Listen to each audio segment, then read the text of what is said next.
कैसे हैं आप लोग। मैं हूं सरुण भाकर और आपका स्वागत है education group of Sarun Bhakar 2.0 YouTube channel पर। बहुत बहुत शुक्रिया, आप लोग लगातार हमारे साथ जुड़े हुए हो। और आज मैं आपके साथ जो बात करने वाला हूं, जिस टॉपिक के बारे में बात करने वाला हूं, जिसका नाम है हार्ट, हृदय, दिल, कलेजा, इसके बारे में। क्योंकि आप लोग क्या करते हैं या हम लोग क्या करते हैं कि हम दिल से बातें करते हैं, पर आज हम ये जानेंगे ये जो हृदय है, ये जो दिल है, ये जो कलेजा है हमारा, क्या ये बातें करता है, क्या काम करता है, इसका काम क्या है, या फिर मस्तिष्क बातें करता है। दोनों चीजों के बारे में जानकारी लेंगे। पर आज हम बात करेंगे हृदय का काम क्या है और किस प्रकार से हमारे शरीर में ये कार्य करता है। तो चलो शुरू करते हैं इस वीडियो को बिना किसी। हृदय आखिर है क्या? ये लाल रंग का एक त्रिकोणा आकार का ये पेशीय अंग होता है जो दोनों फेफड़ों के बीच में इस प्रकार से व्यवस्थित होता है, जो लगभग बाईं साइड में थोड़ा सा ज्यादा होता है। इसके ऊपर एक आवरण होता है जिसका नाम हृदय आवरण है। अब हृदय आवरण क्या काम करता है कि हृदय के ऊपर किसी भी प्रकार की कोई रुकावट आ जाए, किसी को मार चोट वगैरह पड़े तो उसको रुकावट से बचाने का काम होता है। अब हृदय के अंदर कार्य किस प्रकार से होता है उसके बारे में जानकारी। हृदय से हम सोचते हैं, दिल से हम सोचते हैं। दिल से मैं आपको एक बात कह रहा हूं और हम हाथ यहां पर लेके आते हैं, ठीक है। दिल से मैं आपको एक बात कह रहा हूं और हाथ हम यहां पर लेके आते हैं और हम दिल से बात किसी को कह देते हैं, पर हम यहां से नहीं कहते हैं। जो बात कहते हैं वो दिमाग से कहते हैं। इसका काम ही नहीं है कुछ सोचने का, फिर भी हम लोग दिल से सोचते हैं। दिल से सोचते नहीं है। दिल से सिर्फ काम क्या है? रक्त का फिल्टरीकरण करना, उसको पंप करना होता है। हृदय के 4 भाग होते हैं भाई। देखो, 2 ऊपर वाले भाग है जिसका नाम है आलिंद और 2 नीचे वाले भाग है जिसका नाम है नीले। बायां आलिंद, दायां आलिंद, बायां नीले और दायां नीले। किस प्रकार का ये चित्र है जो आपको दिखाई दे रहा है, ये होते हैं इसके भाग। काम क्या होता है, किस प्रकार से काम करता है। हृदय के काम के बारे में जानने से पहले मैं आपको बता दूं कि हमें ये चीज मालूम होनी चाहिए कि हृदय के अंदर जिस नलिका से रक्त घुसता है उसका नाम तो होता है शिरा, और हृदय से बाहर जब कोई भी रक्त निकलता है और कोशिकाओं तक, कैसी भी कोशिकाओं या किसी भी अंग तक पहुंचता है, वो जाता है धमनी में। क्योंकि रुधिर वाहिनियां 2 प्रकार की होती है, एक शिरा और एक धमनी। धमनी के अंदर अच्छा और शुद्ध रक्त चलता है और शिरा के अंदर कार्बन डाइऑक्साइड युक्त या अशुद्ध जो रक्त होता है वो इसके अंदर चलता है। तो मैं शुरू करता हूं आपके सामने हृदय की क्रिया विधि कैसे होती है और किस प्रकार से चलती है। एक चीज है कि आप डिस्क्रिप्शन जो होता है इसके नीचे, वहां जाकर आप पूरा का पूरा लिखा हुआ है वो आप कॉपी में नोट कर सकते हैं, ठीक है। अब मैं शुरू करता हूं क्रिया विधि कैसे होती है। सबसे पहले मैं शुरू करता हूं कि फेफड़े जो होते हैं वहां से ऑक्सीजन आकर मिलती है रक्त के अंदर। तो फेफड़ों से जब रक्त चलना शुरू हुआ तो ऑक्सीजन युक्त जो रक्त है वो फुफ्फुसीय शिराओं के द्वारा हृदय के अंदर प्रवेश करता है, और हृदय के अंदर जिस भाग में प्रवेश करता है उसका नाम है बायां आलिंद।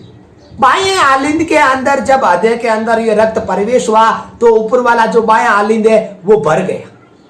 वो भरने के बाद में उस बाएं आलिंद और बाएं नीले के बीच में गेट है जिसका नाम द्विवलनी कपाट या द्विवलक कपाट भी कहा जाता है। वो गेट खुलता है और वो रक्त चला जाता है इसके अंदर, नीले के अंदर। अब जब ये गेट खुलता है तो उसमें एक आवाज आती है, डब या लब की आवाज आती है, जैसे धड़कन जिसे हम बोलते हैं, वो गेट खुलने की आवाज होती है, धड़कन वाली।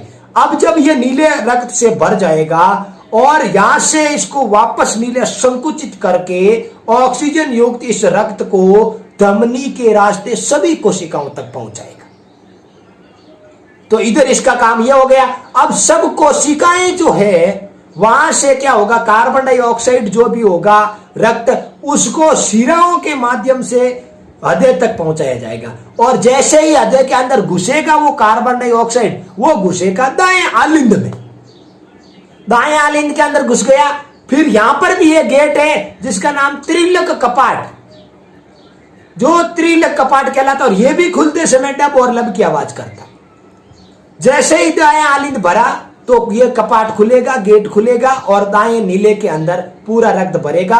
दायां नीले जो संकुचित करेगा तब ये फुफ्फुसीय धमनी के द्वारा फेफड़े तक जाएगा वो रक्त, दूसरी साइड में नहीं जाएगा। अब जाएगा ये फेफड़े कर, फेफड़ों में जाते ही कुपिकाओं का काम हम कर चुके हैं श्वसन तंत्र में, कि कार्बन डाइऑक्साइड को तो बाहर निकाल देगा और ऑक्सीजन को है वापस वो मिलाएगा। वापस ऑक्सीजन को मिलेगा तो फुफ्फुसीय शिराओं के द्वारा फिर हृदय में जाएगा। बाएं आलिंद में जाएगा, बाएं नीले में जाएगा, पूरे शरीर में घूमेगा, जो भी कचरा वापस बनेगा वो दाएं आलिंद में आएगा, फिर दाएं नीले में जाएगा, दाएं नीले से वापस फेफड़ों तक पहुंचेगा। तो इस प्रकार का होता है इसका काम। पर एक बात सोचने की है, इसके अंदर दिमाग कहां से आया भाई, ये तो कहीं सोचता ही नहीं है। फिर हम लोग ये क्यों कहते हैं कि हम दिल से बात करते हैं? तो दिल से कुछ नहीं होता है। दिल का काम है रक्त का पंप करना। 1 मिनट के अंदर 72 बार धड़कता है सामान्य व्यक्ति का, ये भी हमें जानकारी से पता है। तो इस हृदय की क्रियाविधि को लिखना कैसे है, तो ये आप डिस्क्रिप्शन में जाइए, वहां पर पूरी क्रियाविधि लिखी हुई है एकदम भाषा में। पर मैं एक बार फिर बता दूं, रक्त का ये जो चक्र कैसे चलता है उसके बारे में फिर बता दूं, जो रक्त परिसंचरण तंत्र क्या होता है उसके बारे में बता दूं कि सबसे पहले रक्त होता है फेफड़े के अंदर, फेफड़े के अंदर फुफ्फुसीय शिराओं से आता है हृदय में, और हृदय के बाएं आलिंद में, फिर जाता है बाएं नीले में, बाएं नीले से पूरे शरीर में जाता है वो धमनियों के रास्ते, पूरे शरीर में सब कोशिकाओं के पास। उसके बाद में वो कोशिकाओं के पास में जो कार्बन डाइऑक्साइड और कचरा बनता है, अशुद्ध रक्त बनता है, वो शिराओं के माध्यम से वापस हृदय में आता है, फिर वो दाएं आलिंद में, फिर दाएं नीले में, फिर वो वापस फेफड़े तक जाता है। तो एक चक्कर पूरा करने में कितनी बार गुजरा हृदय से? 2 बार गुजरा ना। इसलिए मानव का जो हृदय है या मानव का जो रक्त परिसंचरण है उसे दोहरा रक्त परिसंचरण तंत्र भी कहते हैं। तो कैसा लगा ये वीडियो? नॉर्मल आप कम समय के अंदर बहुत अच्छी जानकारी प्राप्त कर सकते हैं, क्योंकि हम लोग सोचते हैं कि हृदय की क्रियाविधि कैसी होगी। अरे कुछ नहीं है, लिखना है तो आप डिस्क्रिप्शन के अंदर जाइए, वहां पर पूरी क्रियाविधि लिखी हुई है, आप कॉपी में नोट कर सकते हैं, जो आप नीचे क्लिक करके आप डिस्क्रिप्शन में जा सकते हैं। ठीक है, और समझना है तो यहाँ पर हम बैठे ही हैं आपको समझाने के लिए। तो बहुत अच्छा, और मिलते हैं एक नए वीडियो में नए टॉपिक के साथ में। और भी हम दूसरे टॉपिक भी लेके आ रहे हैं जो आपके लिए बहुत अच्छे उपयोगी साबित होंगे। मेरा प्रयास यही है। हंसाने के साथ साथ में मैंने एजुकेशन का ये ट्रम शुरू किया है, आप लोगों का बस प्यार चाहिए।